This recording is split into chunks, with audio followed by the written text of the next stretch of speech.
Let's say you are traveling in a car, and you observe a tree to the right side of the mountain. But as the car covers some distance, you see that the tree has moved to the left side of the mountain. In fact, objects closer to you are moving faster as compared to the objects away from you. Every day you see this effect, and think nothing until it's given some mysterious scientific-sounding name. Parallax. Mysterious scientific-sounding name. Parallax.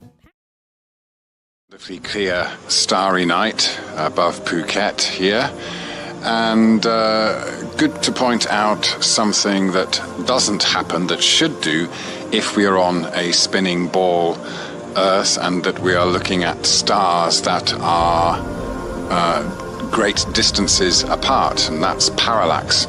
Now, for some reason, people talk about parallax as being some kind of proof that we are on a globe, but they're talking out their asses because we just don't see any parallax when, in fact, we should do, because parallax occurs when we look at objects that are of different distances from us. You've got something in the foreground, something in the background, and beyond. So it's when we have things that are varying distances from us that we do in fact get parallax, but we don't see any. Okay, it's perfectly understood that the stars are very far away, regardless of how close they might be, but what we seem to see up there is stars that are about all about the same height above the Earth in what might be some kind of layer of stars or whatever. We do not see any evidence whatsoever that we have one star that is relatively close, whether you want to talk in terms of hundreds, thousands or millions of miles, but the next star that we see should be several more million miles away from that one. So we should in fact see some parallax, especially if we are on an Earth that's turning, and we should see the paths of these stars cross. They should go behind each other.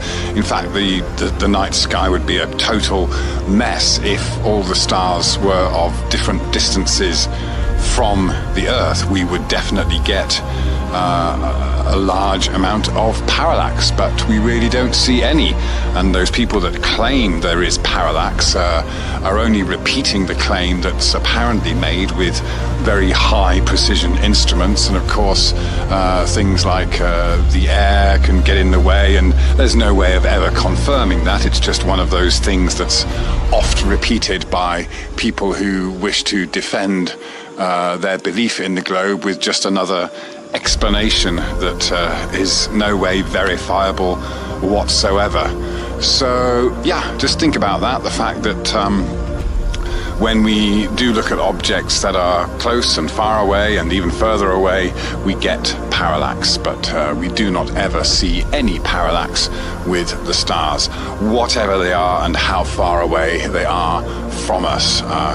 Remains a total mystery, but to claim that this light up here is some kind of planet or whatever it might be, another sun, it's just stupid. It is a light in the sky, but that's about as much as we know about these things.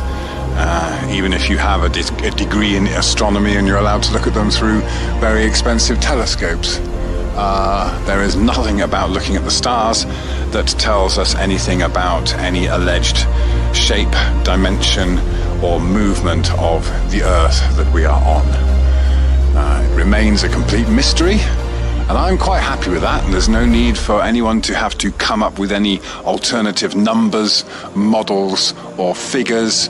To do so is asinine, because it's quite obvious that no one's got a clue, and we might not ever know what these stars really are.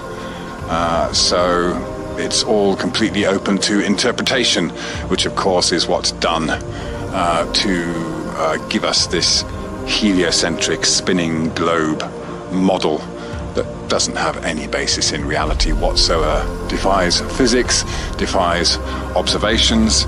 It's all just compartmentalized stories that do not have any basis in reality.